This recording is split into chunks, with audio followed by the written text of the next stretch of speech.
nosotros Adela Cedillo. Adela Cedillo, buenas tardes. Buenas tardes, gracias por la invitación, Julio. Al contrario, Adela, gracias. Luis Herrán Ávila, buenas tardes. ¿Qué tal? Buenas tardes, ¿sí me escuchas?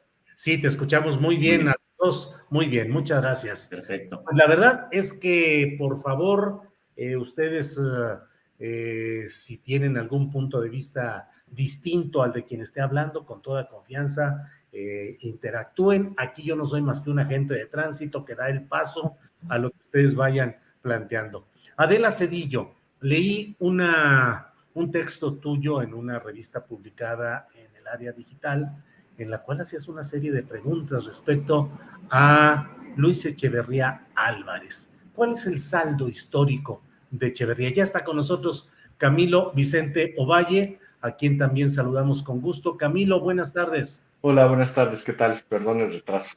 No hay cuidado, estamos aquí todos caminando. Adela Cedillo es profesora e investigadora de la Universidad de Houston, especializada en guerra sucia y guerra contra las drogas en México. Adela, el saldo histórico de Luis Echeverría. Pues bueno, sin duda alguna, de las 7 décadas en las que el PRI gobernó ininterrumpidamente México, pues el sexenio de Echeverría fue uno de los más violentos. Y es un sexenio muy complejo porque al mismo tiempo en que hay pues se sigue el proyecto postrevolucionario de construcción institucional.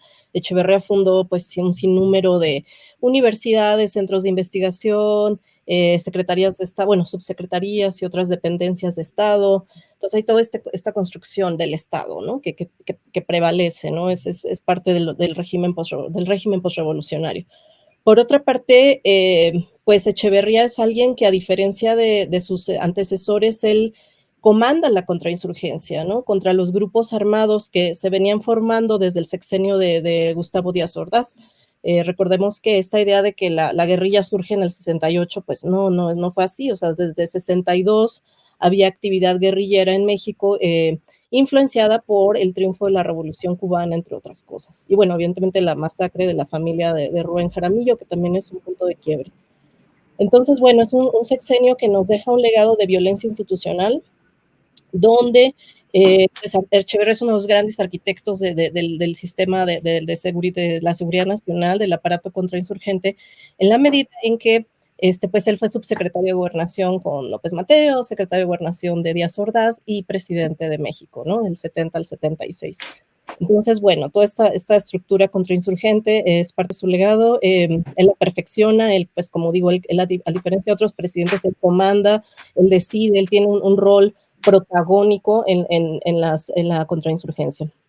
Por otra parte, pues está esto del nexo del narcotráfico con pues el Estado, ¿no?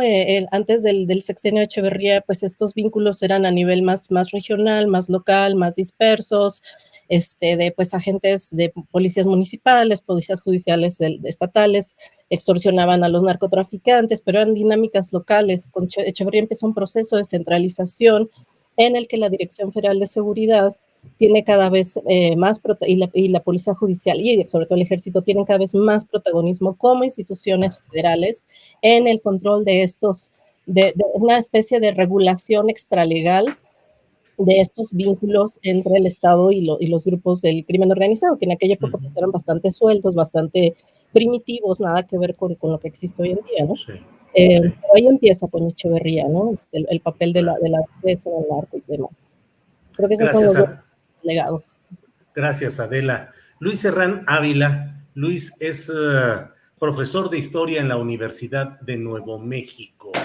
Luis, el periodo de Luis Echeverría fue caracterizado por una oratoria, pues yo digo de falso izquierdismo, pero fue el hombre que postulaba las causas populares y pretendía que iba a mover y a remover al sistema, un hombre desbocado en tiempo, en oratoria, en pretensiones, luego presunto líder del tercer mundo como una tercera vía de lucha de los pueblos desposeídos.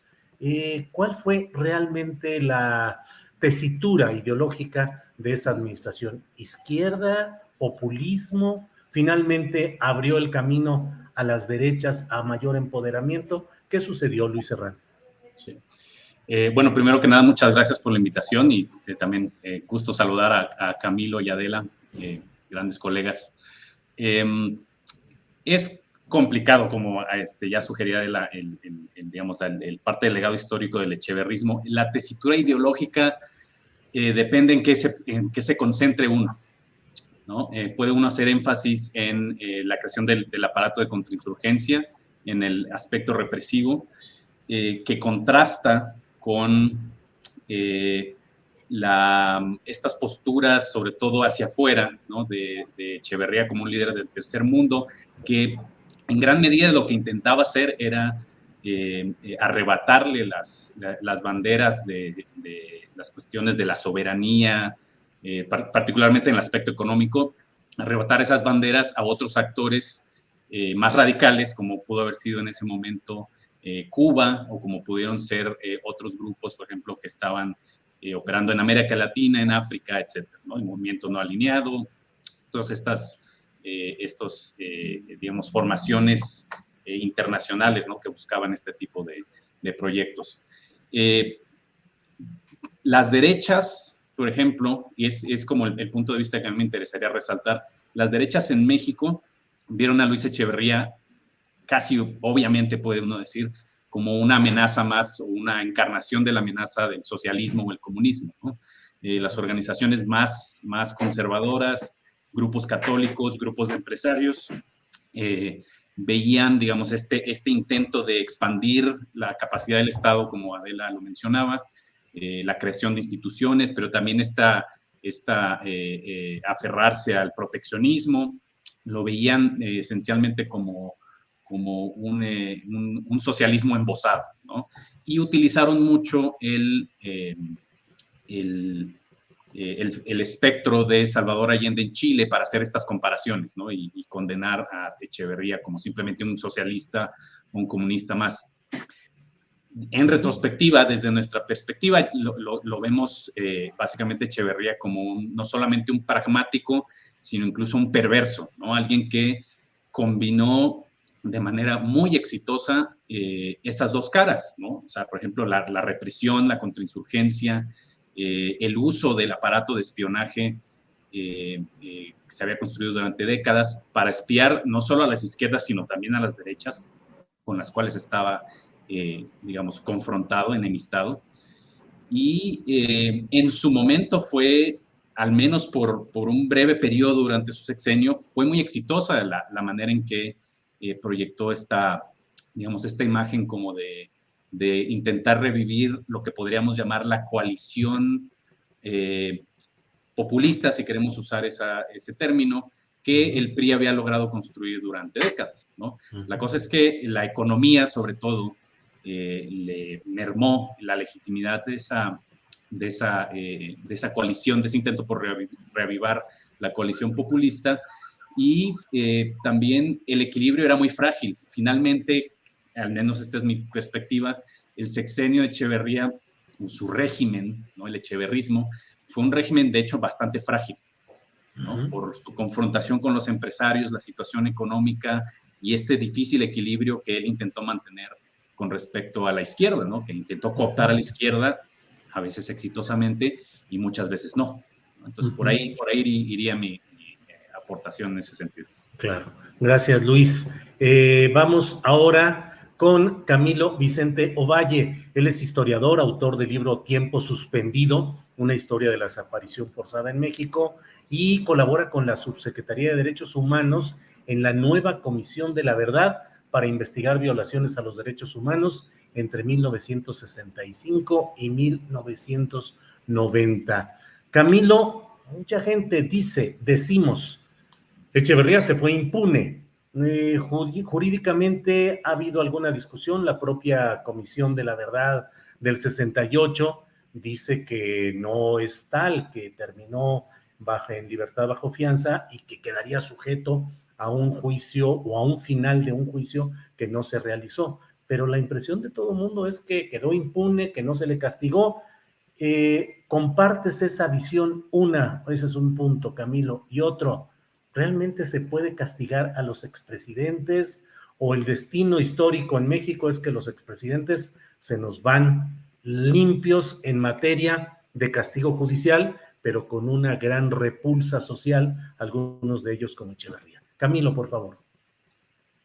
Sí, hola Julio, buenas tardes y muchas gracias por la invitación. Si se me va, creo que tengo problemas con mi conexión, si se me va me avisan. Sí.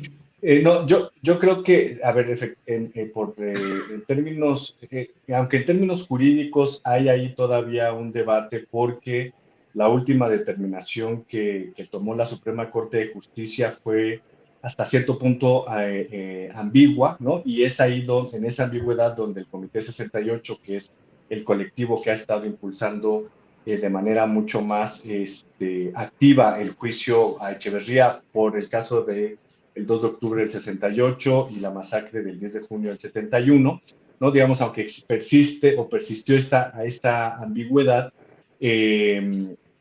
por la vía de los hechos, pues no fue castigado, no fue llevado a juicio, es decir, fue sometido a un proceso, pero no fue llevado a juicio y evidentemente tampoco fue castigado. Y en ese sentido, pues sí, podemos decir que Echeverría murió en impunidad, ¿no? Aunque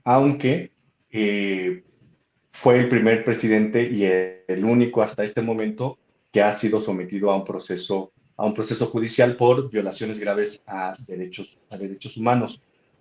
Pues mira, yo sobre la segunda pregunta lo que diría es que pues no hay nada determinado en la historia, ¿no? Estamos sometidos a la contingencia y nuestro destino no tiene por qué estar marcado por la impunidad hasta el fin de los días, como hasta el fin de la humanidad. Es decir, me parece que eso tiene que ver más bien con la configuración de las disputas políticas por la justicia, por la verdad, en los últimos 40 años, ¿no?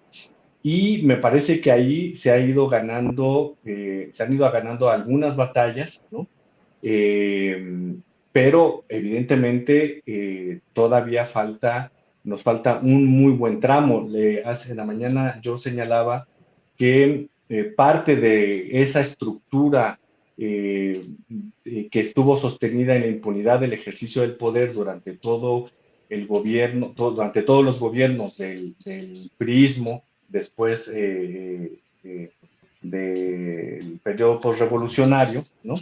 Es decir, a partir de los años 20 hasta hace muy poco, toda esa estructura de impunidad en el ejercicio del poder, pues evidentemente quedó grabada a nivel institucional, no solamente en las dependencias coercitivas del Estado, ¿no? Sino también en la propia sociedad mexicana, ¿no? Entonces, ahí hay un trecho todavía largo que nos queda por caminar y por seguir impulsando las luchas por la verdad y por la justicia. Pero de ninguna manera creo que sería un error, incluso de nuestra parte, no solamente como académicos, sino también en lo que nos toca respecto como ciudadanos y como actores políticos, considerar que estamos destinados a sostener esta impunidad por los tiempos de los tiempos. Me parecería, pues, no solo peligroso, sino incluso hasta absurdo, ¿no?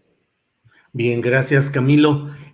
Adela Cedillo, una derivación de discusiones en las redes sociales del fallecimiento de Luis Echeverría Álvarez es que algunos grupos pretenden equipararlo con la retórica, las propuestas y eventualmente un presunto destino catastrófico de la propia administración del presidente López Obrador. Dicen, son lo mismo. Luis Echeverría fue el maestro político de Andrés Manuel López Obrador. ¿Qué opinas de esas posturas, Adela?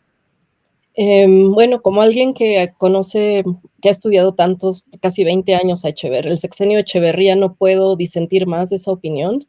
Creo que lo que nos recuerda al PRI en el estilo de gobernar de AMLO, pues es este afán de concentración de poder, esta retórica a favor de los pobres, porque recordemos que el PRI también la tuvo, ¿no? O sea, los grandes demagogos del PRI, como Echeverría, como López Portillo, también tenían una retórica a favor de los más pobres, de los vulnerables, etcétera, ¿no?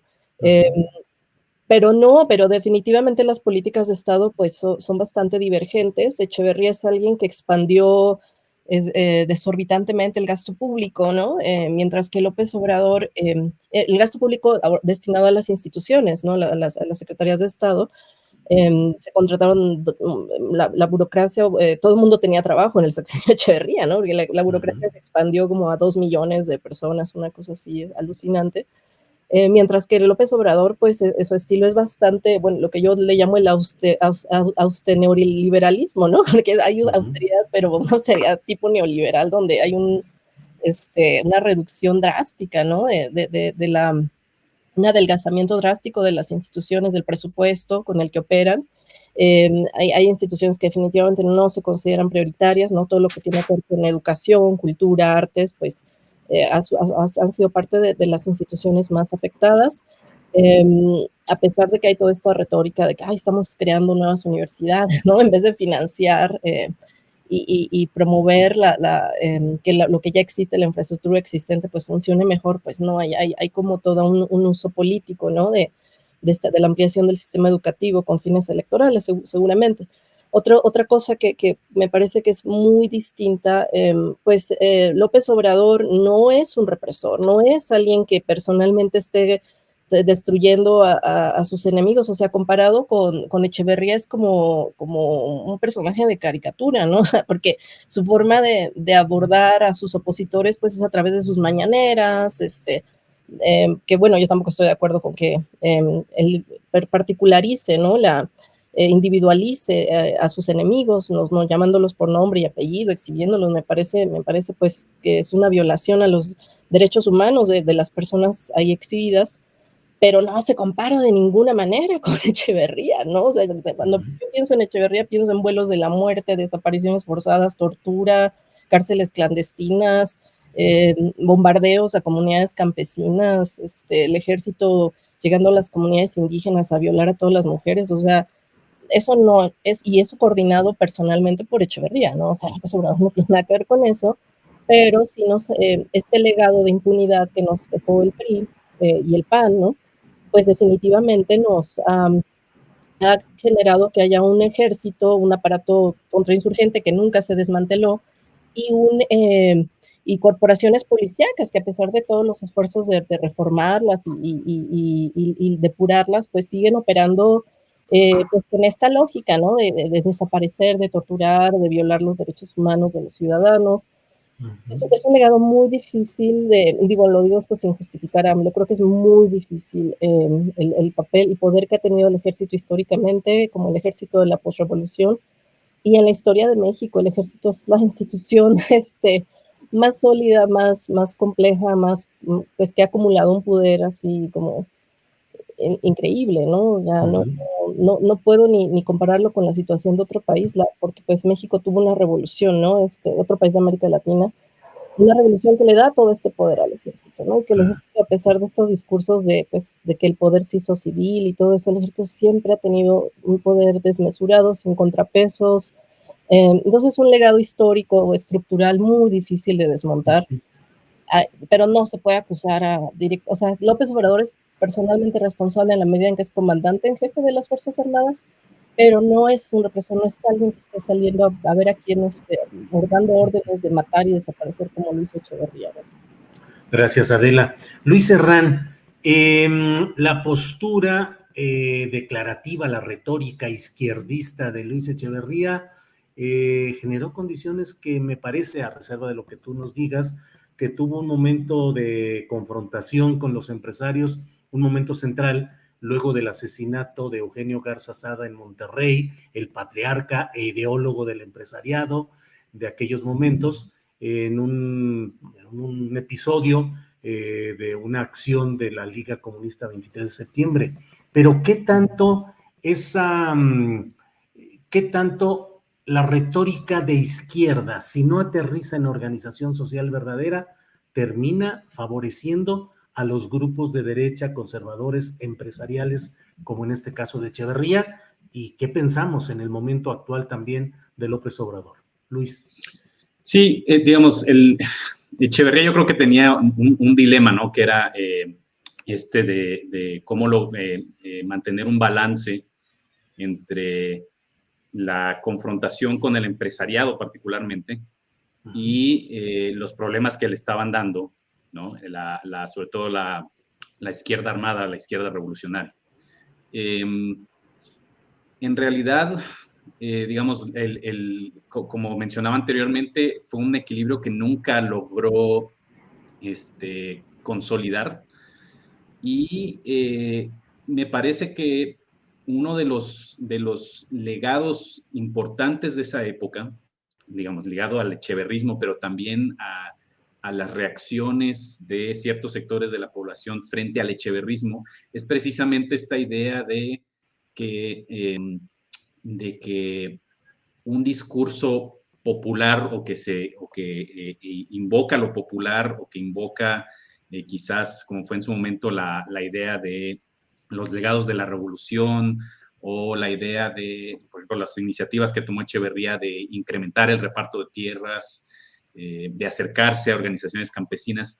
Ese tipo de acciones van a provocar una reacción en los sectores de la población que no están de acuerdo con esas políticas, ¿no? Y el problema de Echeverría en ese sentido fue que no logró nunca realmente consolidar, como lo sugerías en tu pregunta, una base sólida. Digamos, para ese entonces las bases populares del PRI recaían mucho en el verticalismo, el corporativismo, ciertas formas de coerción, y si bien hubo organizaciones no solo campesinas u obreras, pero también clases medias, quizás algunos intelectuales de izquierda que se plegaron al echeverrismo, no fue suficiente para, digamos, para reavivar o relegitimar de manera suficiente al PRI y su intento por digamos, reinyectarle o ponerle una especie de barniz de radicalismo a lo que estaba tratando de hacer Echeverría, ¿no? Y de nuevo, yo estudio las derechas y la posición de las derechas era muy clara. Ellas tenían muy claro que Echeverría era simplemente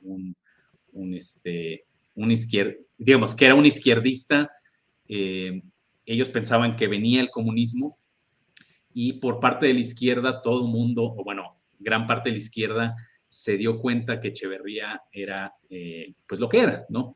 Como mencionó Adela, un represor, alguien que movía las fichas del ajedrez de manera bastante efectiva, pero que finalmente, digamos, quedó en evidencia que el discurso de lo popular y el discurso del nacionalismo revolucionario, pues era eso, era un discurso que se quedó en buenas intenciones, digamos, en retórica, en gestos, digamos, de benevolencia presidencial, en un momento en el que el presidencialismo ya venía en declive, y que además es un mito que creo que seguimos también alimentando, ¿no? Volviendo un poco a lo que mencionaba Adela, del presidencialismo de Echeverría es el presidencialismo de AMLO, y me parece que ahí hay otro gran error, ¿no?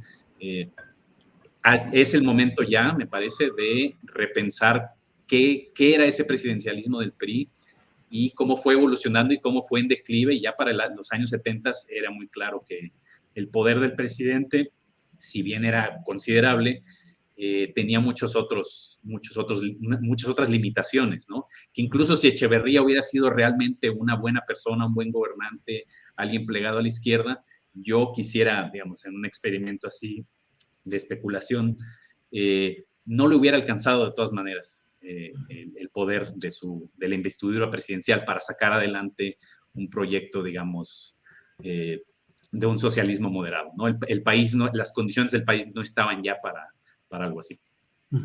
Gracias, Luis. Camilo Vicente Ovalle, ¿qué opinas de esa versión que ya hemos platicado con Adela y con Luis respecto a que hay similitudes en los ejercicios presidenciales de Luis Echeverría y de Andrés Manuel López Obrador? La retórica, el discurso a favor de los pobres, la grandilocuencia. ¿Qué opinas, Camilo? Sí, bueno, no, la verdad es que no hay ningún tipo de comparación, ni de similitud en realidad, incluso, y yo diría, ni siquiera en el discurso político, ¿no?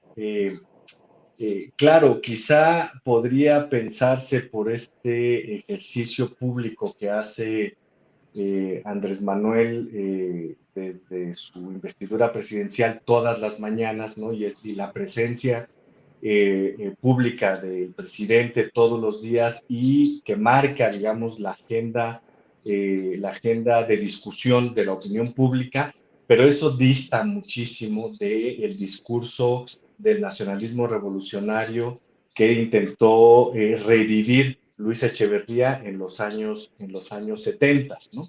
Y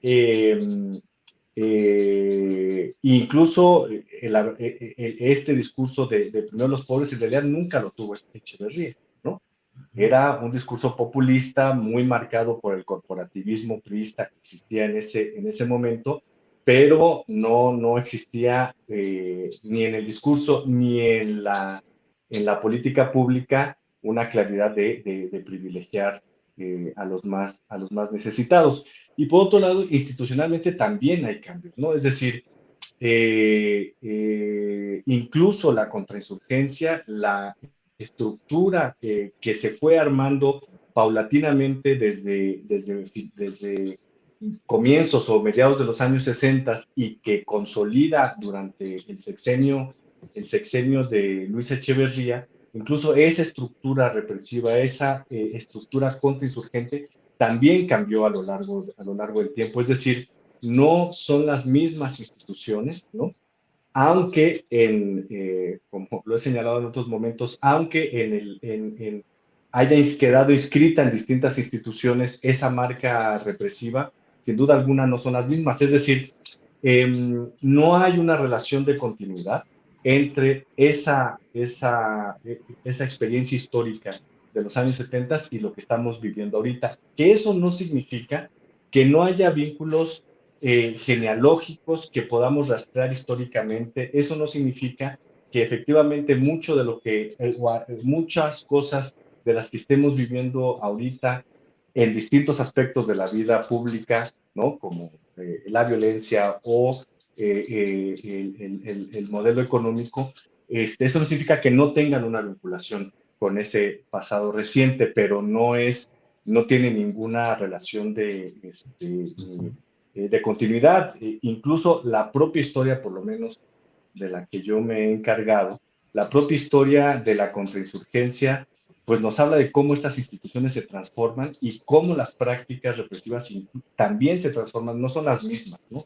No estamos hablando exactamente ni de las mismas prácticas. Entonces, yo creo que esa comparación es una comparación bastante débil, me parece, y porque ahora resulta también, yo no sé si la figura de Luis Echeverría, por ejemplo, hubiera podido ser usada de la misma manera que está siendo usada ahorita como una figura demoníaca a mediados de los años 80, o incluso a principios de los años 90, por muchos de los personajes que ahora actúan en la vida pública o en la opinión pública, que ahora lo denostan y que quizás hace 20 o 25 años no hablaban tan mal de él, ¿no? Sí. Incluso hoy día, periodistas, opinadores, intelectuales, académicos o académicas, lo que señalan es decir, bueno, sí fue represor, pero creó instituciones, creó tal, entre otras instituciones, el CONACYT, el CIDE,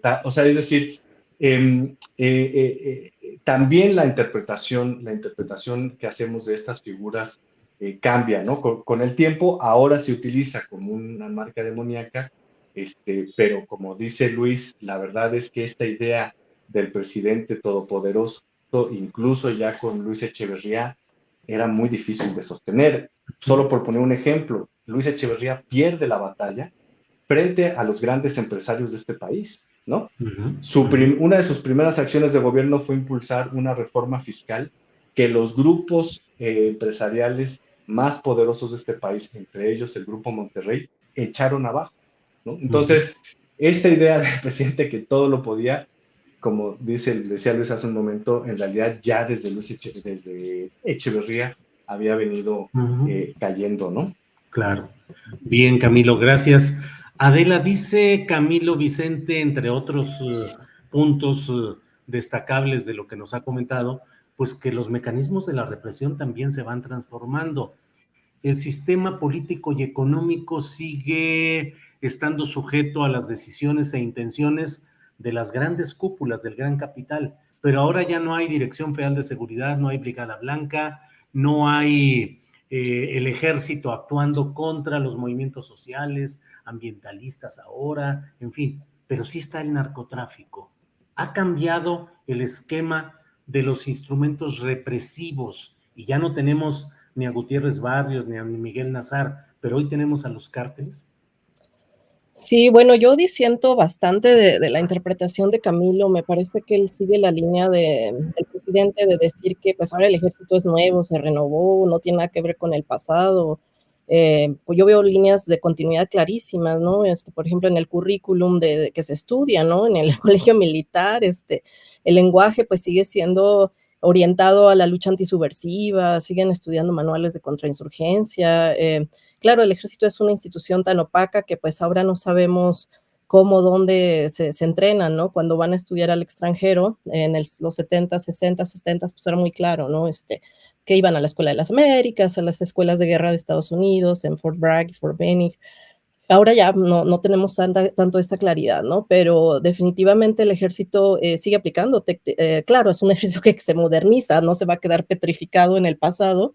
Se moderniza su lenguaje, sus prácticas, pero yo creo que, por ejemplo, el evento del 22 de junio en Campo Militar número 1, donde el secretario de la Defensa, Luis Crescencio Sandoval, sigue insistiendo en un lenguaje de seguridad nacional, de que el ejército defiende a la patria, pues es un lenguaje sumamente anticuado, ¿no? Es un lenguaje que se deriva de la doctrina de seguridad nacional y que justifica el actuar del ejército en los 70s y en la actualidad, ¿no? Entonces hay más continuidad, pues, pues, es muy evidente, ¿no?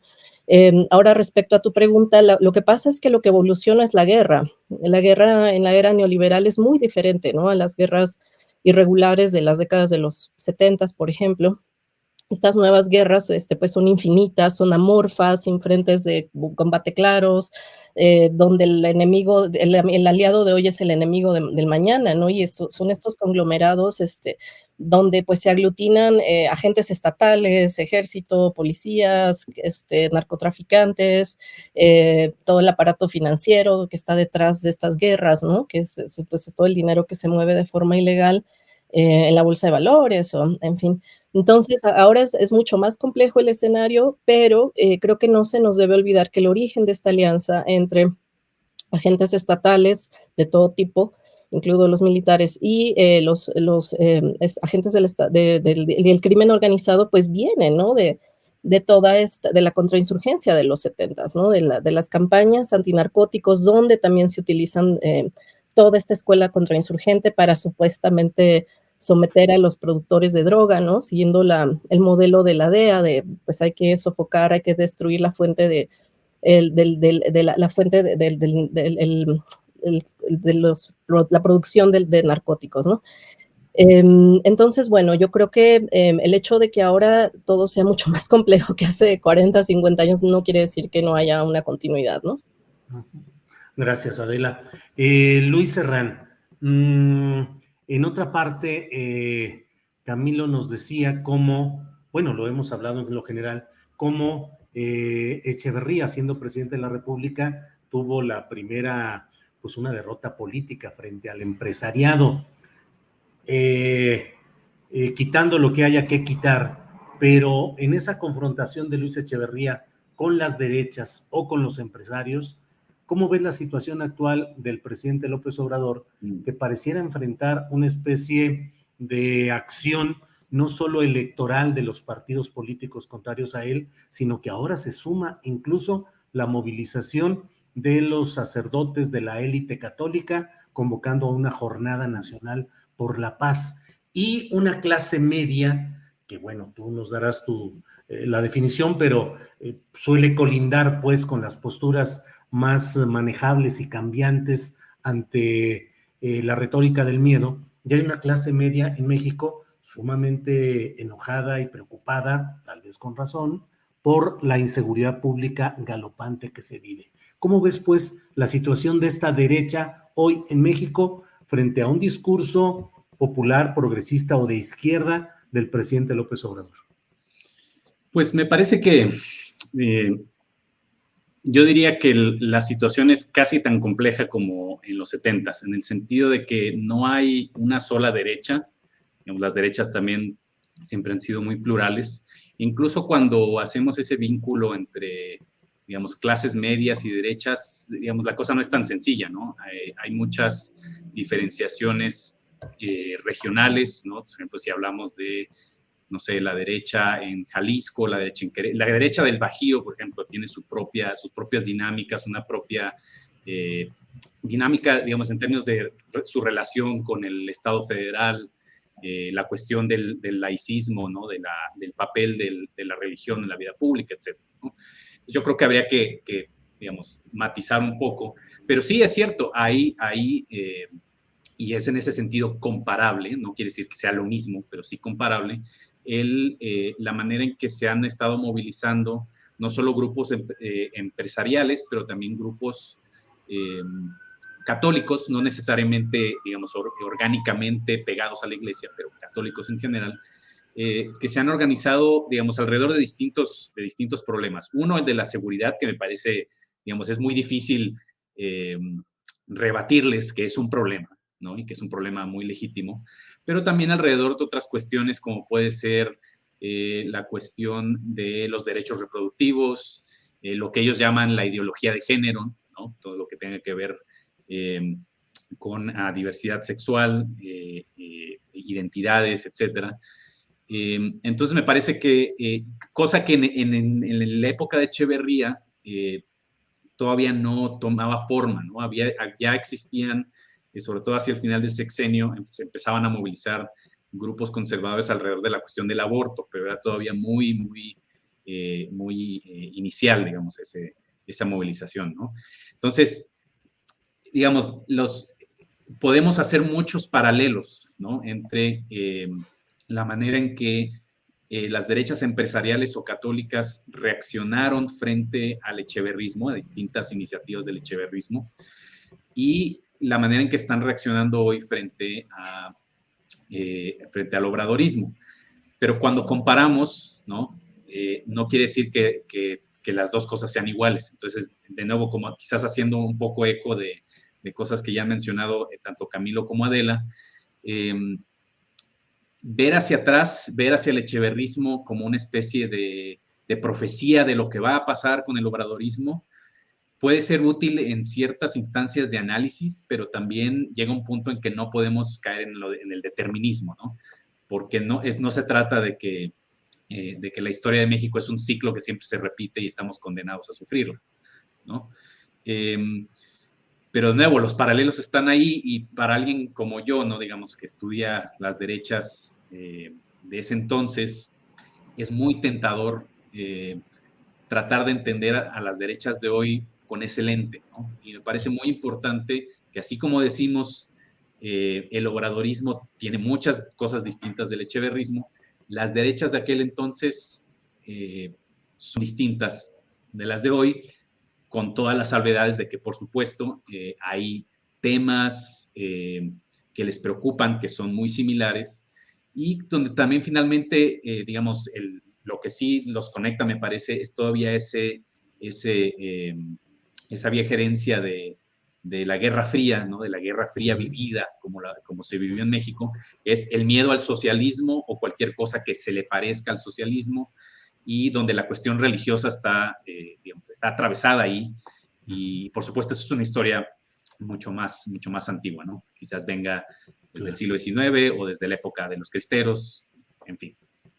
Gracias, Luis. Camilo Vicente Ovalle, dentro de lo que uno se pregunta, ¿es todo ese aparato de represión, lo que fue la Brigada Blanca, lo que fueron la Dirección Federal de Seguridad, los investigadores del ejército, de las secciones de inteligencia, ¿dónde quedaron? ¿A poco México ya se quedó desprovisto de todo ese aparato especializado, institucionalizado en su momento, de represión y de vigilancia y encimamiento sobre movimientos sociales y sobre movimientos populares? ¿De verdad todo ese aparato fue desmantelado o persiste con otras caretas o con otras expresiones, Camilo? No, a ver, ahí y es a lo que me refería hace un momento, cuando yo digo que no hay una relación de continuidad, lo que estoy marcando no es que no exista ahora, lo que estoy diciendo es que no es lo mismo, ¿no? Es decir, incluso el propio Estado mexicano cambió y y en los años 80 hubo un gran cambio a nivel incluso de América Latina, estamos hablando de la emergencia y consolidación del Estado neoliberal, ¿no? Como lo hemos conocido los últimos 40 años. No, a ver, las instancias coercitivas de cualquier estado están ahí, cambian, ¿no? Cambian sus instrumentos. Es decir, por ejemplo, ¿qué no hay ahora una coordinación contrainsurgente como la que se estableció entre la década de los 60 y la década de los 80? Eso quiere decir que entre la década de los 90 y los 2000 no existió contrainsurgencia. Sería un absurdo señalar eso, ¿no?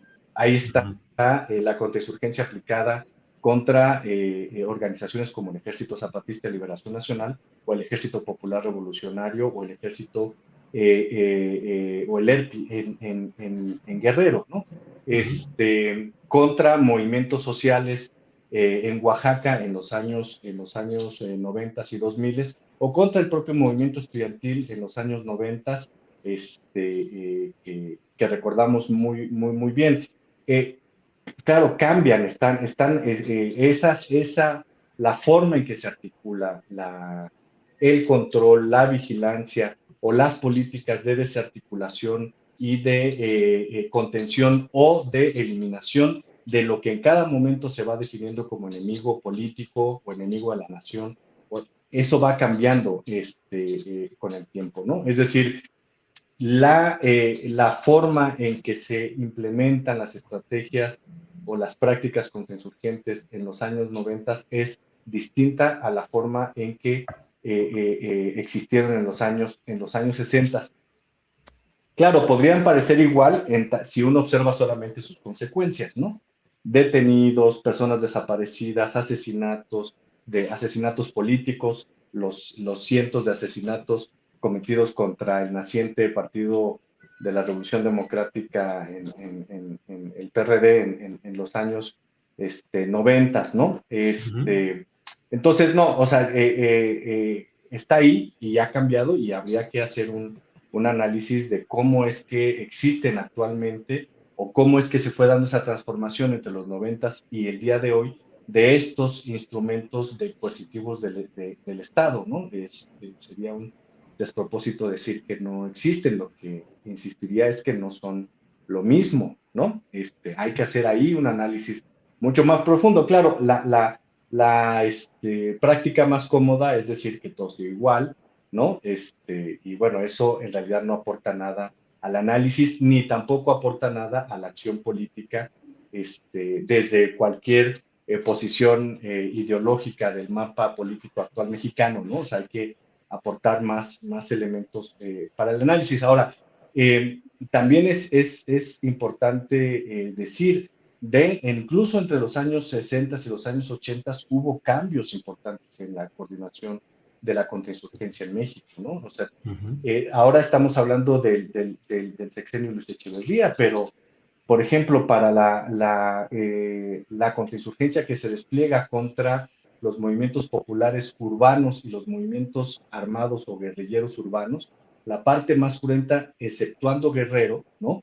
La parte más cruenta se desarrolló en el periodo de López Portillo, ¿no? Entonces, en términos del número de desapariciones contra ese sector particular del movimiento guerrillero urbano y del movimiento popular urbano, y no solamente contra los movimientos armados, ¿no? Entonces, se transforma, pero evidentemente las dependencias coercitivas están ahí, ¿no? Claro. Y hay que entenderlas, hay que explicarlas y pues hay que seguir disputando por la transformación del ejercicio del poder. Gracias, Camilo. Les recuerdo, nuestros invitados son Adela Cedillo, ella es profesora e investigadora de la Universidad de Houston, especializada en guerra sucia y guerra contra las drogas en México. Camilo Vicente es historiador, autor de un libro muy importante, Tiempo Suspendido, una historia de la desaparición forzada en México de 1940 a 1980, y Luis Herrán Ávila es profesor de historia en la Universidad de Nuevo México. Debo decirles que los leo a los tres, que los sigo, que escucho lo que plantean con un gran respeto intelectual, porque creo que son de las voces que se han dedicado a estudiar a fondo todo este tema, no solo del periodo de Luis Echeverría, sino en general la guerra sucia, las derechas, los movimientos sociales en México. Así es que para mí es una gran satisfacción el poder contar con las voces de ellos en este programa. Adela, ¿se acabó pues la guerra sucia? ¿Estamos ya en otra etapa o está con otra denominación y con otro estilo, Adela? Sí, no, definitivamente, pues no estamos en un contexto como el de los 70s, donde era tan clara la responsabilidad del Estado, del gobierno, del PRI, ¿no? Como este partido que articulaba las redes clientelares y corporativas. Ahora es un escenario bastante distinto, algo que cambió definitivamente con esta lucha por la democracia, ¿no? Que se dio desde diferentes frentes de la sociedad civil, donde pues al mismo tiempo que hay una diversificación de actores políticos, también hay una diversificación de los grupos del crimen organizado, ¿no?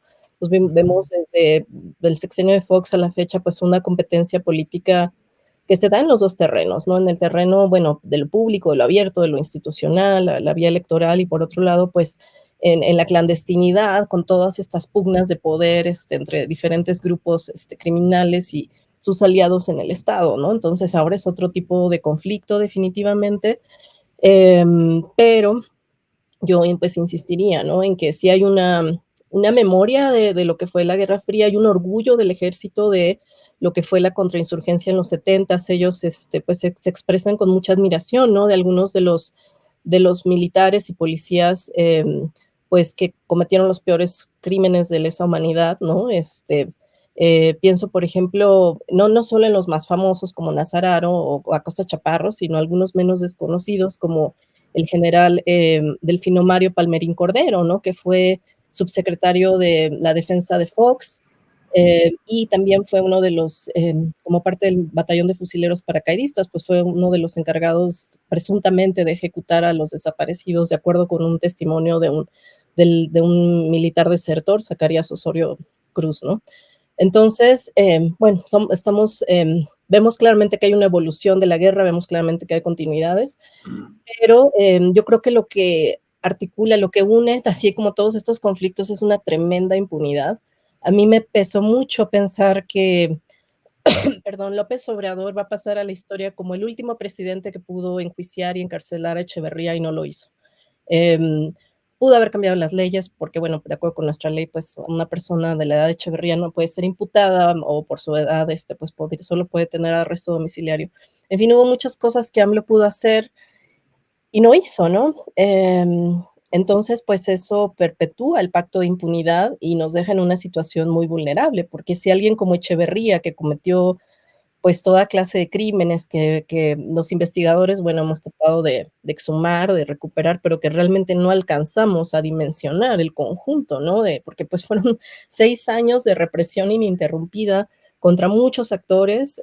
Obviamente la peor parte pues la tuvieron los grupos armados, pero también las comunidades donde surgen estos grupos, donde cientos, miles de civiles fueron víctimas pues de tortura, desaparición, ejecución, tácticas de tierra arrasada, etcétera, ¿no? Entonces, yo creo que mi conclusión es que la mayoría de las víctimas de la guerra sucia fueron civiles, ni siquiera guerrilleros, ¿no?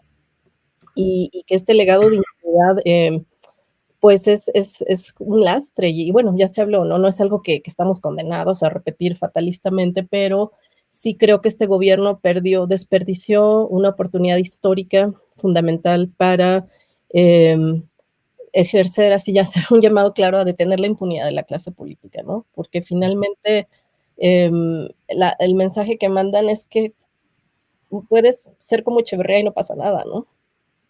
Así es, Adela, gracias. Estamos ya en la parte final de esta mesa, es la 1:00 con 52 minutos.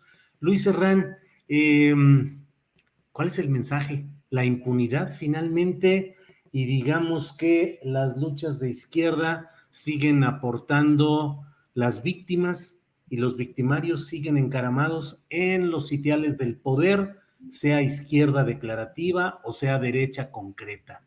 ¿Qué opinas, Luis? Pues, compleja la pregunta.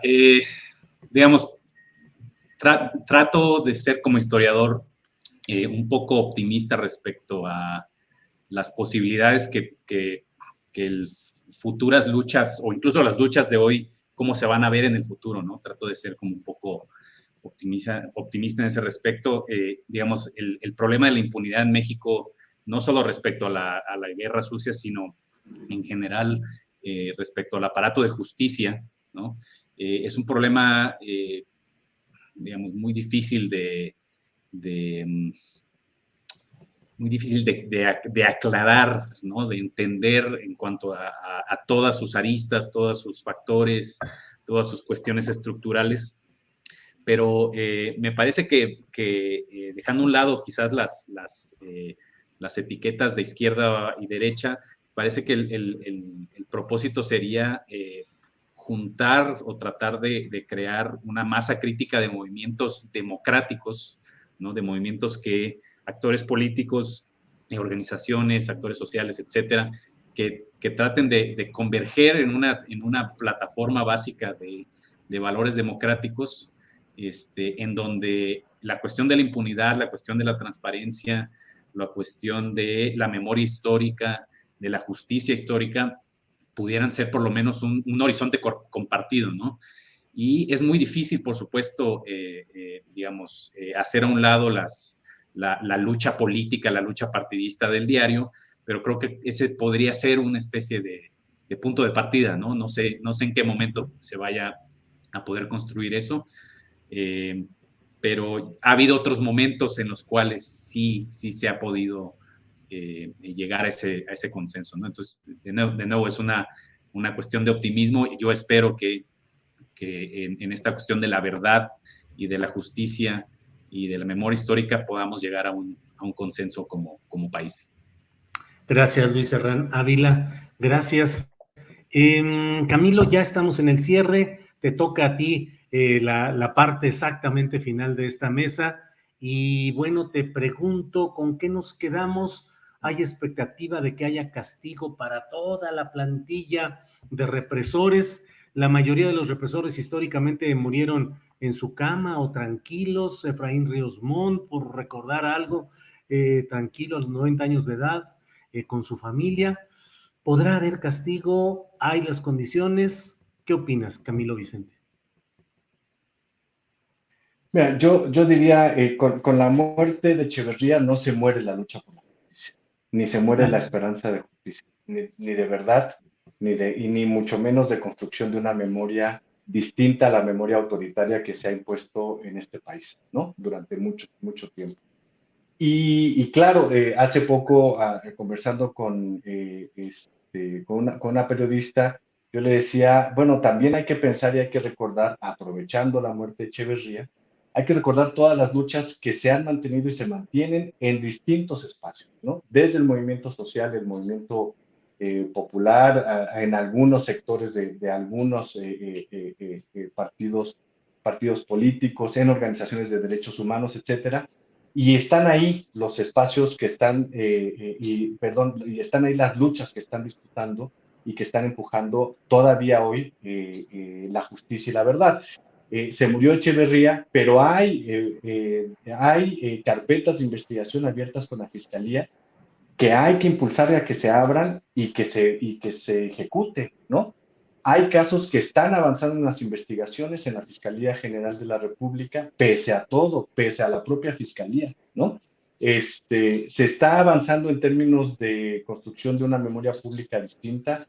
El hecho es que estamos en este tipo de mesas, no solamente nosotros, sino hay mesas que se están replicando constantemente para tratar este tema, ¿no? Y finalmente, pese a todo y pese a las dificultades que hay y las que estarán por venir, ¿no? Hoy se tiene por primera vez en la historia un acceso a archivos militares y a la entrada a cuarteles militares que tendrán que ser inspeccionados no solamente por la Comisión de la Verdad que actúa en este momento, sino también en compañía de los sobrevivientes que estuvieron en calidad de detenidos desaparecidos en estas instalaciones. Entonces, eso es suficiente, eso nos da para decir que ha cambiado la situación, eso nos da para cantar victoria, evidentemente no, pero sin duda, no, todos estos aspectos lo que nos dicen es una sola cosa y yo con eso concluiría.